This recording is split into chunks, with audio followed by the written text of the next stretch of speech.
परिणाम से पहले नेताओं के दिल की धड़कनें किस तरह बढ़ घट रही हैं, ये भी हम आपको बताएंगे। अब की बार 400 पार। चारों ओर एक ही नारा गूंज रहा है, अब की बार खटाखट खटाखट खटाखट, टनाटन टनाटन टनाटन। 12 घंटे बाद किसका मंगल होने वाला है? बीजेपी ने 30 मई से ही अपने सोशल मीडिया प्लेटफॉर्म पर एक पोस्ट को पिन करके रखा है। इस पोस्ट में एक तस्वीर है जिसमें दिखाया गया है कि बजरंगबली प्रधानमंत्री नरेंद्र मोदी के माथे पर चंदन का टीका लगा रहे हैं और लिखा है, अगले मंगलवार फिर एक बार मोदी सरकार। वो मंगलवार कुछ ही घंटों में आने वाला है और बीजेपी को पूरी उम्मीद है कि मंगलवार का दिन एनडीए के लिए मंगल लेकर आएगा। महादेव के भक्त में पूजा पाठ होगा, बजरंगबली का, बुढ़ऊ बजरंगबली का बहुत बड़ा विराट दिन है। हनुमान जी की कृपा होगी और विरोधियों की लंका जलेगी। बीजेपी पहले से ही कॉन्फिडेंट है। पटना और लखनऊ से लेकर मुंबई तक मिठाई बनाने के खटाखट ऑर्डर दिए जा रहे हैं। सैकड़ों किलो लड्डू बनकर तैयार भी हो गए हैं। 400 पार के नारों के बीच ही 400 किलो लड्डू तैयार किए जा रहे हैं। ये लड्डू बीजेपी कार्यालय पहुंचाया जाएगा और उसके बाद वहां सेलिब्रेशन होगा। बीजेपी को जीत का ज्यादा भरोसा इसलिए भी है क्योंकि 2024 के चुनाव पर सभी एग्जिट पोल मोदी की हैट्रिक कंफर्म कर रहे हैं। पोल ऑफ पोल्स में मोदी की अगुवाई वाले गठबंधन एनडीए को 370 से 390 सीटें दिखा रहे हैं। वहीं इंडिया गठबंधन को सिर्फ 135 से 142 सीटें दिख रही हैं।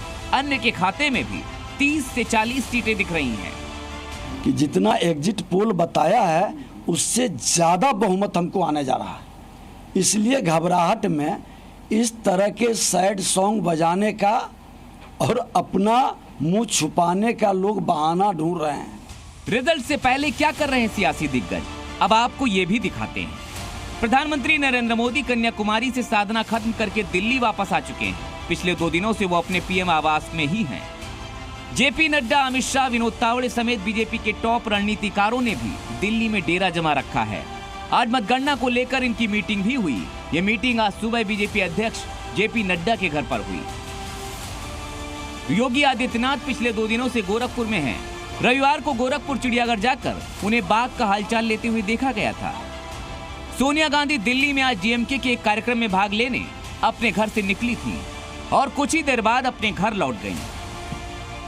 लालू यादव पटना में हैं, लेकिन उनके बेटे तेजस्वी यादव दिल्ली छोड़कर तब तक नहीं जाने वाले जब तक रिजल्ट नहीं आ जाता। वो ऐसी हैदराबाद में दारुस्सलाम जाकर अपने समर्थकों से मिल रहे थे। वहीं माधवी लता राजस्थान के चुरू में सालासर बालाजी के मंदिर गईं। ममता बनर्जी अभी मौन है। पिछली बार 2019 के नतीजे आने से एक दिन पहले उन्होंने हारमोनियम बजाते हुए अपना वीडियो शेयर किया था। लेकिन इस बार हो सकता है शायद ममता एग्जिट पोल में टीएमसी के पिछड़ जाने से मायूस हो। तो सिर्फ 12 घंटे बाद 2024 की असली तस्वीर सामने आने लगेगी। पता चल जाएगा कि अब की बार 400 पार का नारा हकीकत में बदलता है या नहीं।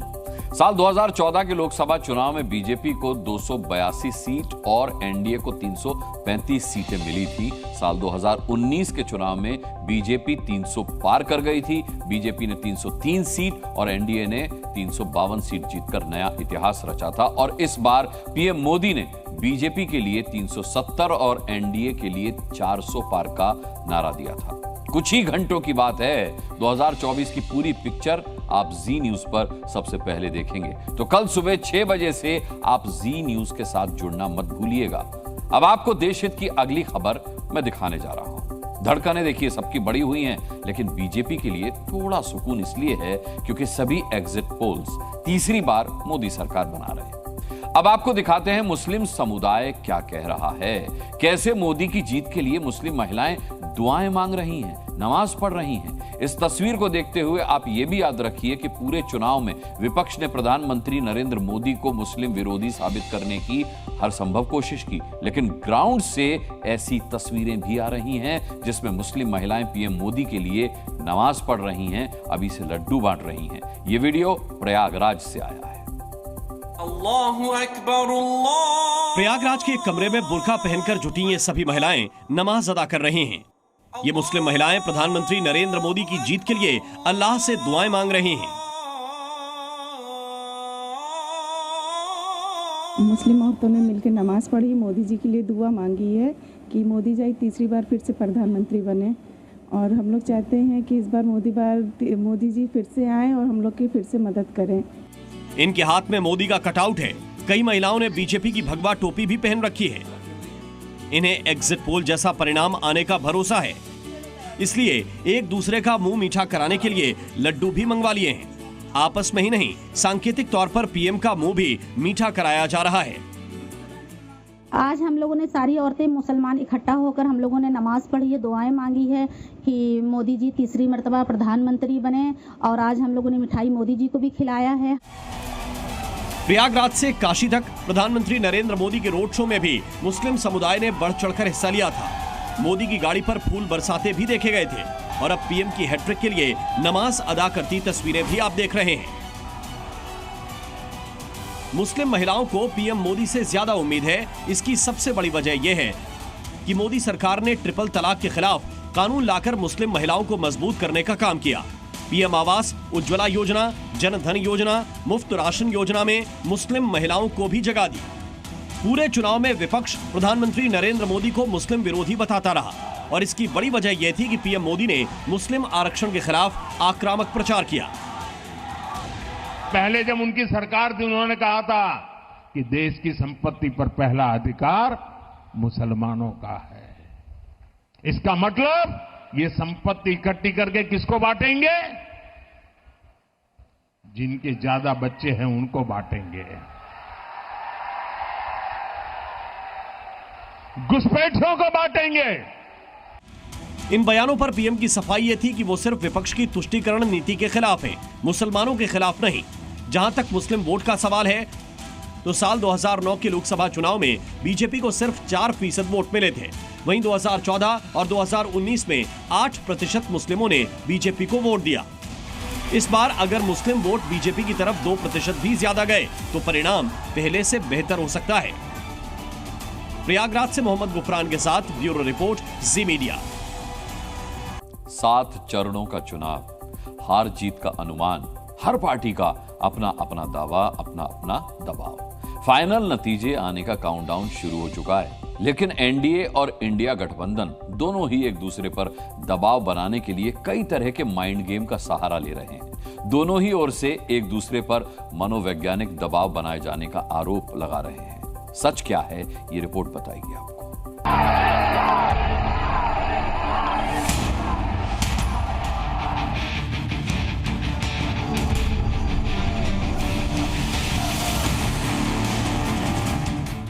लालू यादव जीत के गुणा भाग में जुटे हैं। काउंटिंग खत्म होने से पहले पटना से हिलना भी नहीं चाहते। दूसरी ओर बड़ी और ऐतिहासिक जीत का दावा दोनों ओर से हो रहा है। जबरदस्त हार होने वाली है इस इंडिया गठबंधन की। ये बिखरने वाला है 4 तारीख के बाद। जनता का वोट अगर पड़ा है तो इनको बहुमत नहीं मिल रहा है, और जो कांग्रेस पार्टी ने 295 का फिगर दिया है वो सही है। चुनाव आयोग के दफ्तर पर दस्तक देकर नतीजों के बाद की भूमिका भी तैयार हो चुकी है। चुनाव आयोग काम नहीं कर रहा है। चुनाव आयोग बीजेपी की एक्सटेंडेड ब्रांच, बीजेपी की एक शाखा इस तरह से काम कर रहे हैं। मुझे पूरा विश्वास है कि जनता ने बहुत भारी संख्या में भारतीय जनता पार्टी को वोट दिया है। ईवीएम पर पहरा देकर बताया जा रहा है कि कहीं कोई खेला ना हो जाए। हारे तो ठीकरा फोड़ने की तैयारी, जीते तो सब ठीक। कि जितनी ऊंचाई पर जाकर कटती है पतंग, उतना ही बड़ा होता है उसका पतन। भाजपा कई दोषों के लिए जिम्मेदार है। नतीजों के आने से पहले दोनों पक्षों के माइंड गेम के साथ साथ चुनाव आयोग को भी सफाई देने मैदान में आना पड़ा। गुलशन की खूबसूरती फूलों से है, माली की बात कौन करता है। लोकतंत्र में जीत हार जरूरी है, मगर तुम्हारी बात कौन करता है। एजेंसियों के एग्जिट पोल से मिले अनुमानों पर घमासान 7वें आसमान तक छिड़ गया। जो पोल्स आए हैं ये मीडिया फैंटेसी पोल है, मोदी फैंटेसी पोल है। इससे वो लोग हताश और निराश है, वो जान रहे हैं और अपना मुंह छुपाने का लोग बहाना ढूंढ रहे हैं। जीत का दावा दोनों ओर से ठोका गया है तो जश्न की तैयारी भी दोनों ओर से जोर शोर से हो रही है। बंगाल में बीजेपी और टीएमसी के रंग वाली मिठाई तैयार हो चुकी है। हम तो सोचता है तीनों ही चाक के देखता है, फिर कल कौन सा मिठाई ज्यादा होगा कल देख लेगा। चुनाव के नतीजों के आने से पहले फूलों की मंडी से फूल भी बिक चुके हैं। नेताओं के लिए भी गुलाब के फूलों की माला डिमांड की गई है, 51 किलो की माला डिमांड की गई है। फूलों की डिमांड है उसमें भी जो है बढ़ोतरी दिखाई पड़ रही है और लगातार जो लोग हैं वो फूलों की माला बना रहे हैं। अब कुछ घंटों के बाद किसी को दिमाग में जोर नहीं डालना होगा क्योंकि सबके सामने नतीजे आ जाएंगे। ब्यूरो रिपोर्ट, जी मीडिया। चुनाव आयोग के मुताबिक जो उम्मीदवार चुनाव लड़ रहे हैं उन्हें कोई खास शिकायत नहीं है, फिर भी दोनों ही ओर से नेता मतगणना को लेकर के चुनाव आयोग तक पहुंच गए। चुनाव आयोग ने साफ कर दिया है कि 4 जून को कैसे काउंटिंग प्रक्रिया होगी। सुबह 5 बजे काउंटिंग टेबल आवंटित होगी। हर टेबल पर एक गणना निरीक्षक, एक माइक्रो ऑब्जर्वर और एक ग्रुप डी कर्मचारी होगा। सुबह 8 बजे रिटर्निंग ऑफिसर की निगरानी में पोस्टल बैलेट की गिनती सबसे पहले शुरू होगी। इसके बाद सुबह 8:30 बजे से ईवीएम में दर्ज वोटों की गिनती शुरू की जाएगी। कल ही ईवीएम मशीनों को स्ट्रांग रूम से निकाला जाएगा। दोनों तरह की मतगणना के बाद 5-5 वीवीपैट की पर्चियों की गिनती शुरू होगी। इस दौरान गिनती के शुरू होने से अंत तक सीसीटीवी से मॉनिटरिंग होती रहेगी। सभी राउंड के परिणाम आने के बाद विजेता प्रत्याशी को जीत का सर्टिफिकेट मिलेगा और मंगलवार को देर शाम तक सभी नतीजे भी आ जाएंगे। देखिए, भारत जो है वो दुनिया का सबसे बड़ा लोकतंत्र है, लेकिन कांग्रेस लोकतंत्र पर भरोसे का दावा तो करती है, लेकिन लोकतांत्रिक प्रक्रिया पर अविश्वास जताती है। चुनाव नतीजे आने से पहले कांग्रेस की ओर से सवाल उठने शुरू हो गए हैं। पहले एग्जिट पोल पर सवाल उठाए गए और अब तो ईवीएम पर भी सवाल उठ रहे हैं। कांग्रेस की ओर से डीएम से ईवीएम तक सब पर सवाल उठाए जा रहे हैं। कांग्रेस की वरिष्ठ नेता सोनिया गांधी को एग्जिट पोल पर ही भरोसा नहीं है। राहुल गांधी को भी एग्जिट पोल पर भरोसा नहीं है। कांग्रेस महासचिव दिग्विजय सिंह तो ईवीएम के खिलाफ ही रहे हैं, उन्हें ईवीएम पर बिल्कुल भी भरोसा नहीं है। और दिग्विजय सिंह से एक कदम आगे हैं जयराम रमेश, उन्हें तो डीएम या जिला अधिकारियों पर ही भरोसा नहीं है। सवाल है कि क्या कांग्रेस ने नतीजों से पहले ही बहाने ढूंढ लिए हैं? 4 की दोपहर को ये दोनों शाहजादे प्रेस कॉन्फ्रेंस करेंगे। प्रेस कॉन्फ्रेंस कर कहेंगे ईवीएम खराब था इसलिए हम चुनाव हार गए। गृह मंत्री अमित शाह ने 4 जून को राहुल और अखिलेश क्या करेंगे उसकी भविष्यवाणी पिछले दिनों की थी। जब से चुनाव के एग्जिट पोल आए हैं, कांग्रेस की ओर से 4 जून को ईवीएम पर प्रेस कॉन्फ्रेंस करने की संभावना बढ़ गई है। इसका संकेत दिया है कांग्रेस के महासचिव और ईवीएम पर सबसे ज्यादा बयान देने वाले नेता दिग्विजय सिंह ने। जनता का वोट अगर पड़ा है तो इनको बहुमत नहीं मिल रहा है और जो कांग्रेस पार्टी ने 295 का फिगर दिया है वो सही है। और उसके बाद यदि 300 पार तो वो जनता का वोट नहीं है, वो ईवीएम मशीन का वोट है। काउंटिंग से ठीक पहले दिग्विजय सिंह ने ईवीएम को लेकर अपनी मंशा जाहिर कर दी है। दिग्विजय सिंह कह रहे हैं कि अगर कांग्रेस को 295 सीट मिली तो जनता का वोट और बीजेपी को 300 से ज्यादा सीट मिली तो ईवीएम का दोष। वैसे ईवीएम पर सवाल उठाने के लिए कांग्रेस पार्टी में दिग्विजय सिंह को ही आगे किया जाता है।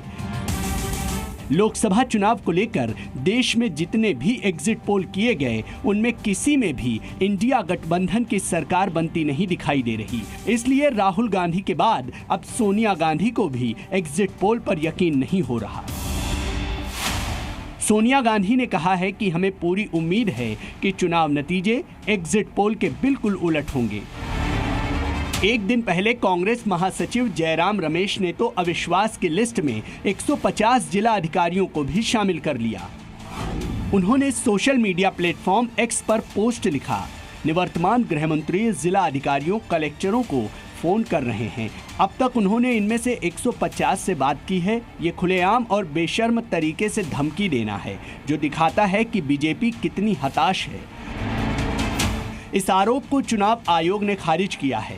चुनाव आयोग ने जयराम रमेश से सबूत मांगे, लेकिन कांग्रेस की ओर से इस पर कोई सबूत नहीं दिए गए।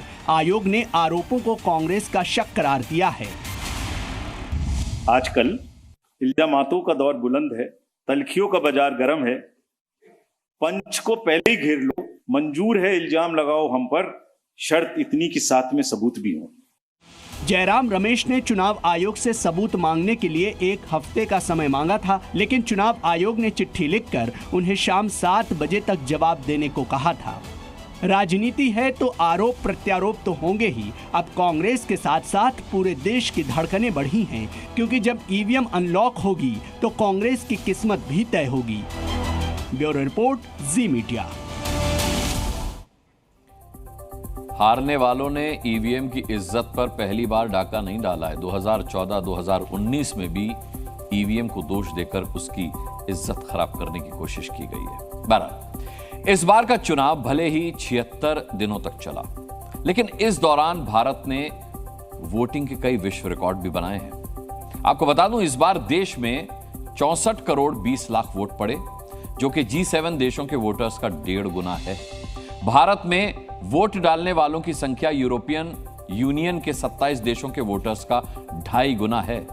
देश में 31 करोड़ 20 लाख महिलाओं ने वोट दिया है, जो ब्रिटेन की आबादी का 5 गुना है। जम्मू कश्मीर में इस बार 58% से ज्यादा वोट पड़े। ये 40 साल में सबसे ज्यादा प्रतिशत है वहां पड़े हुए वोटों का। 24 के चुनावी नतीजे आने के करीब 24 घंटे पहले प्रधानमंत्री नरेंद्र मोदी ने एक लेख लिखकर अपनी भावनाएं व्यक्त की हैं। देश हित की बात सर्वोपरि रखते हुए पीएम मोदी ने कन्याकुमारी में अपने किए गए ध्यान के दौरान जो अनुभव हुए उसे साझा किया है। आपको बता दें कि एग्जिट पोल के अनुमान के बाद पीएम मोदी के लिए अच्छी खबर ही आई है। इसकी झलक उनके इस लेख में भी मिलती है।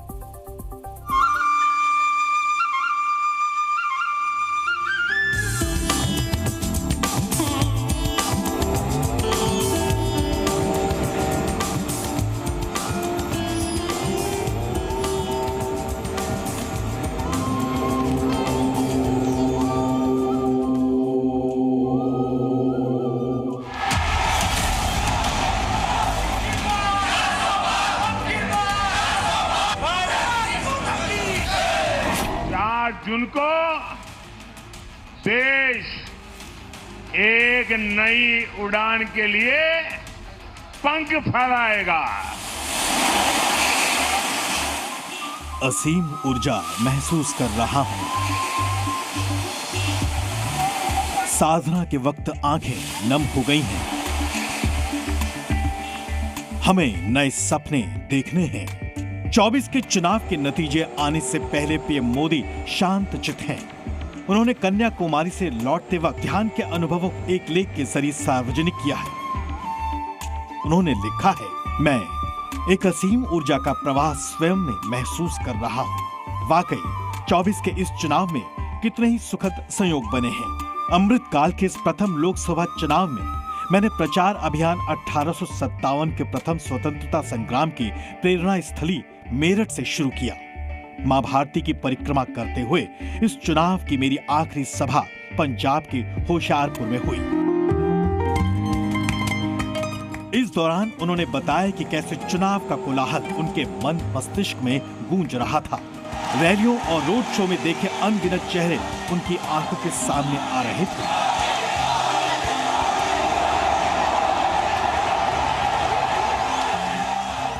पीएम मोदी आगे लिखते हैं, मेरी आंखें नम हो रही थी।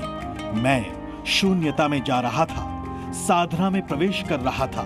कुछ ही क्षणों में राजनीतिक वाद विवाद, वार पलटवार, आरोपों के स्वर और शब्द, वो सब अपने आप शून्य में समाते चले गए। पीएम मोदी ने बताया कि स्वामी विवेकानंद की प्रेरणा से उन्हें हर कठिनाई से सामना करने का बल मिला है। अपने लेख में पीएम मोदी ने सुबह के उगते सूर्य से लेकर सागर की विशालता का अनुभव भी साझा किया है। पीएम मोदी ने अपने लक्ष्यों का जिक्र करते हुए लिखा, आज हमारे पास स्वर्णिम अवसर है। हम अगले 25 वर्ष केवल और केवल राष्ट्र के लिए समर्पित करें।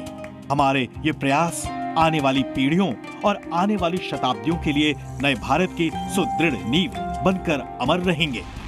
एग्जिट पोल के अनुमान भी प्रधानमंत्री नरेंद्र मोदी के पक्ष में ही है। जाहिर है कल जब सूरज उगेगा उनकी निगाहें अपने अगले लक्ष्य पर होंगी। अमृत काल के संकल्प, विकसित भारत का निर्माण, 140 करोड़ सपने, 4 जून को देश एक नई उड़ान के लिए पंख फैलाएगा। ब्यूरो रिपोर्ट, जी मीडिया। बिहार में 2019 में एनडीए को 40 में से 39 सीटें मिली थी, लेकिन इस बार अलग अलग एग्जिट पोल में एनडीए की सीटें घटने का अनुमान है। एग्जिट पोल के ऐलान से पहले एक दिन पहले बिहार के मुख्यमंत्री नीतीश कुमार दिल्ली आए और आज उन्होंने प्रधानमंत्री नरेंद्र मोदी से मुलाकात की। उन्हें अमित शाह से भी मिलना था, लेकिन वो अमित शाह से नहीं मिले और वापस पटना के लिए निकल गए। सवाल है कि क्या बिहार में कुछ बड़ा होने वाला है?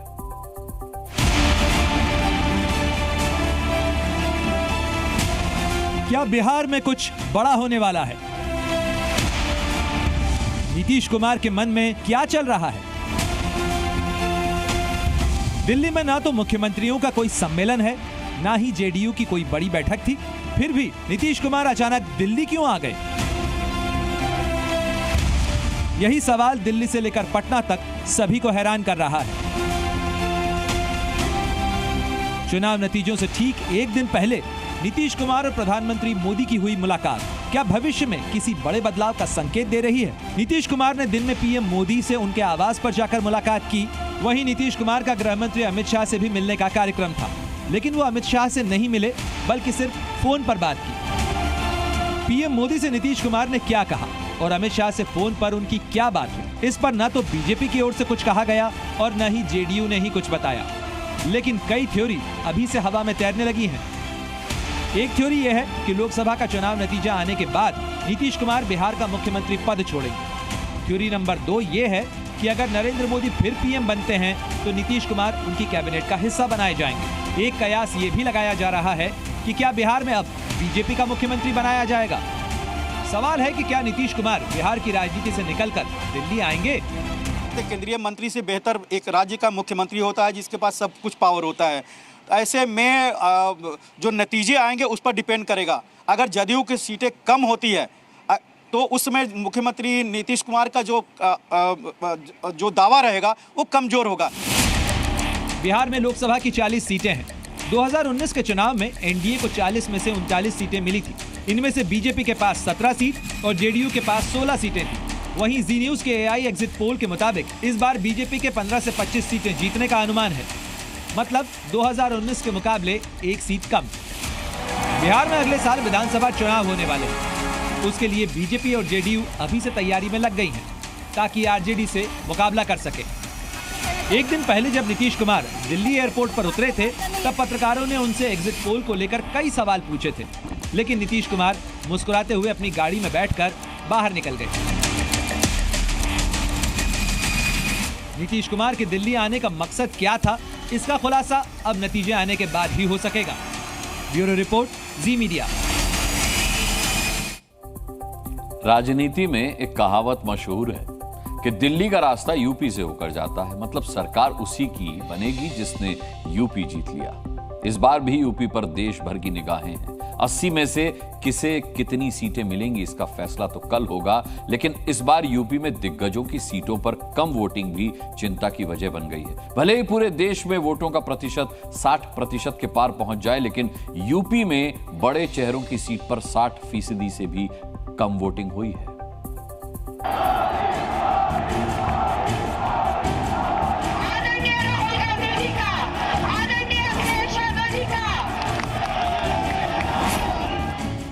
उत्तर प्रदेश किसको दिलाएगा दिल्ली की गद्दी? मोदी के लिए यूपी फिर उपयोगी। देश के साथ साथ सबकी निगाहें यूपी पर है, क्योंकि इस बार यूपी के चुनाव में कुछ हैरान करने वाला काम हुआ है। दरअसल यूपी में दिग्गजों की सीट पर वोटिंग का आंकड़ा कम रहा। लखनऊ, जो रक्षा मंत्री राजनाथ सिंह का संसदीय क्षेत्र है, वहां सिर्फ 52% वोट पड़े थे। अमेठी, जहां से केंद्रीय मंत्री स्मृति ईरानी उम्मीदवार हैं, वहां सिर्फ 54% वोट पड़े।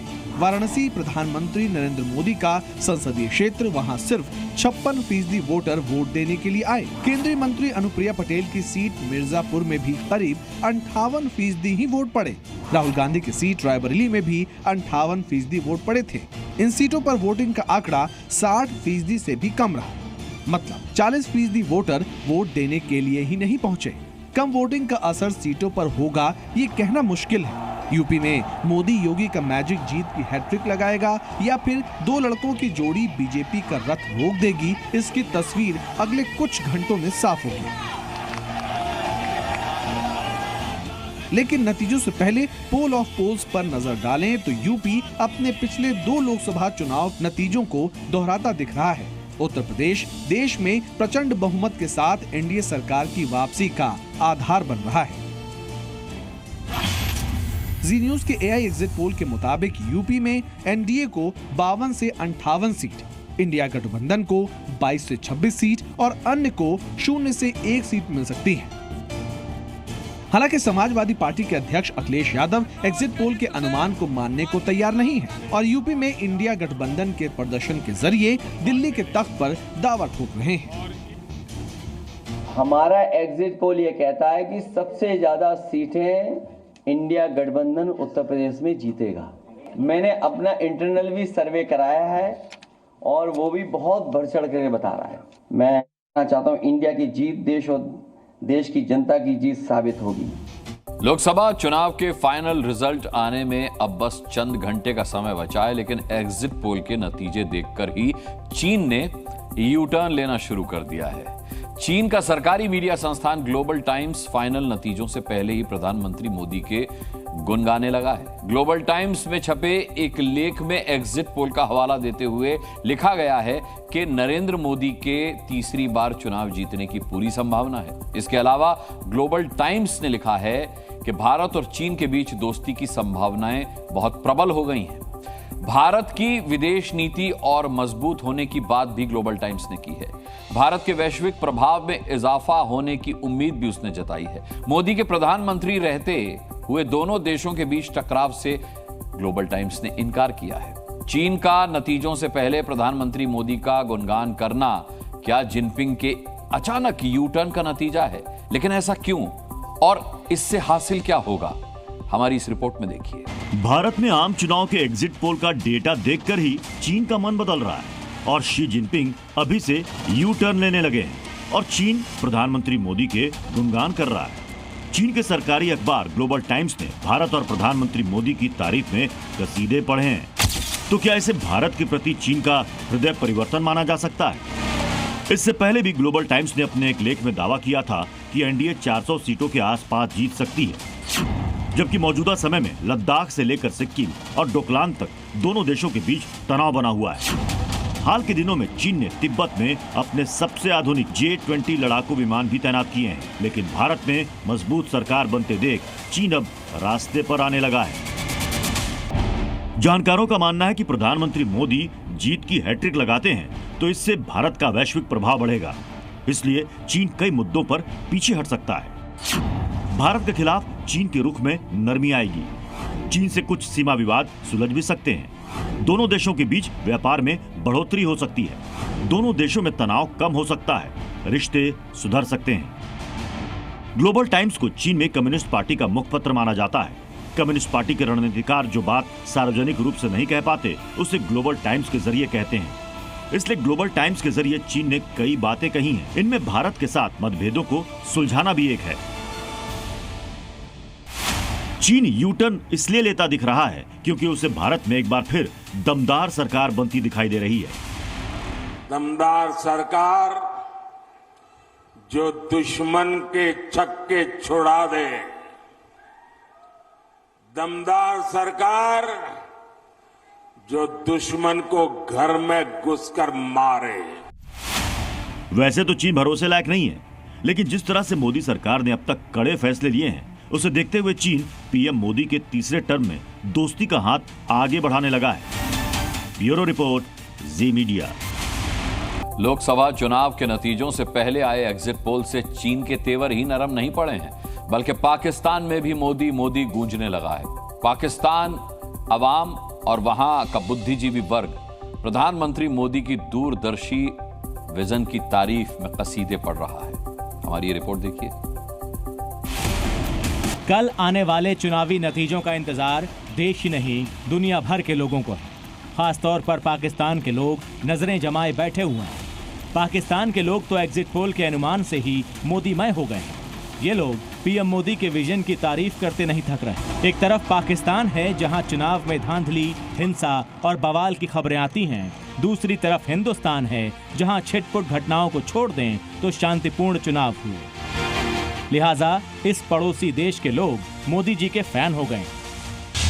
भारत के पास दूरदर्शी सोच है, नए आइडिया पर काम करने की ललक है। उसी का नतीजा है कि आज दुनिया भारत की तरफ उम्मीद भरी निगाहों से देखती है। दूसरी तरफ पाकिस्तान है जो खुद कटोरा लेकर दोस्त देशों के सामने खड़ा रहता है। ब्यूरो रिपोर्ट, जी मीडिया। मीडिया लोकतंत्र का चौथा स्तंभ है और प्रेस का स्वतंत्र होकर पत्रकारिता करना किसी भी स्वस्थ लोकतंत्र के लिए बहुत जरूरी है।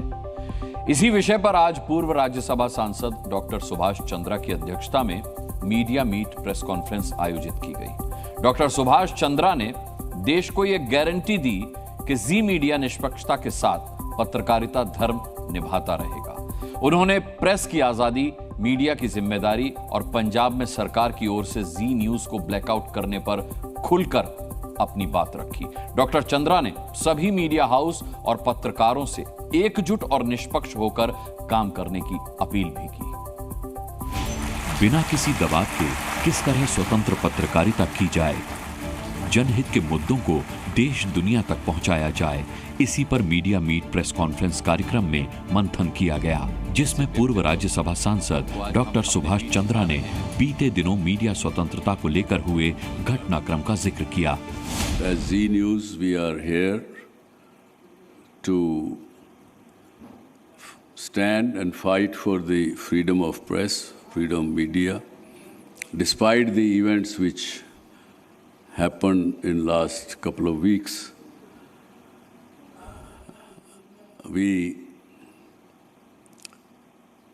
Our people interviewed the Chief Minister of Aam Aadmi Party, and that interview was not published due to editorial decision, and they were naturally pursuing us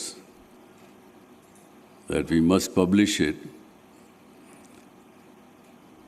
They pursued and started threatening that if you don't publish it, be ready to face the consequences. What consequences was the question in my mind also when I was told. Of course, they stopped the advertising from Punjab government, which was substantial. And second, third day, we came to know that the Punjab government put a very strong pressure on the local MSO of Punjab, who happens to be a monopoly in Punjab. They not only stopped Zee News, they pressurized that MSO to stop showing Zee Punjab Haryana, Zee Delhi NCR, and also they stopped Zee Entertainment's entertainment channels, which has got nothing to do with Zee Media. For 8 days we kind of deprived our viewers, our people, both from news entertainment as well as from giving their loved entertainment. So finally we got it cleared from the courts and the legal system doctor Subhash Chandra का कहना है कि जी media सार्वजनिक हित की पत्रकारिता को बढ़ावा देता रहेगा और मीडिया की स्वतंत्रता के लिए दूसरे मीडिया संस्थानों के साथ खड़ा रहेगा। But we have fought it very strongly, clearly, and single-handedly. I can say that, unfortunately, the other news media people did not participate in this struggle. Tomorrow it could be somebody else, not Z. But I still assure them, and all of you, through all of you, we will still stand by if something like that would happen with anybody else. बिना स्वतंत्र पत्रकारिता के स्वस्थ लोकतंत्र की कल्पना नहीं की जा सकती। इसीलिए बिना दबाव के पत्रकारिता जरूरी है। ब्यूरो रिपोर्ट, जी मीडिया। डॉक्टर सुभाष चंद्रा ने मीडिया को सरकार और सिस्टम का फीडबैक मैकेनिज्म बताया और कहा कि मीडिया को पूरी तरह निष्पक्ष रहते हुए खबर दिखानी चाहिए और सरकार को भी चाहिए कि वो मीडिया की खबरों को सकारात्मक तौर पर देखे।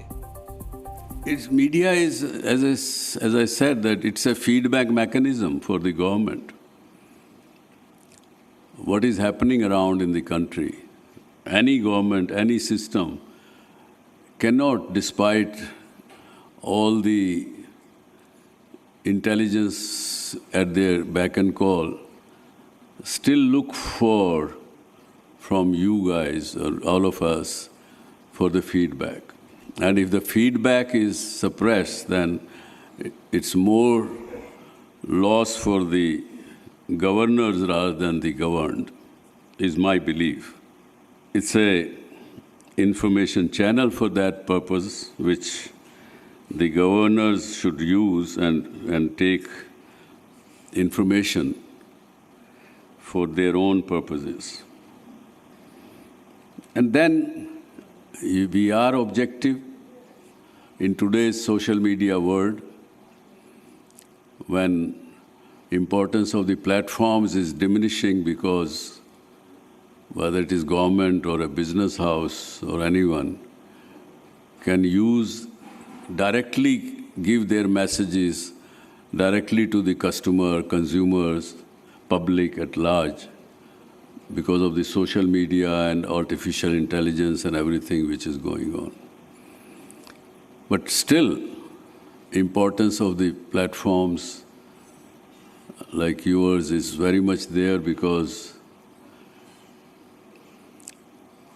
they know, public know that if so-and-so newspaper is saying or so-and-so platform is saying, there will not be a fake news. So people are trusting. At the same time, in past few years, words like Godi media, words like designer patrakar, all those also sprung up, which is not good for all of us. But they are there, we have to accept it and keep our objectivity and apply our subjectivity with clear intent and honesty. चलिए, इसी के साथ देश हित में आज के लिए इतना ही।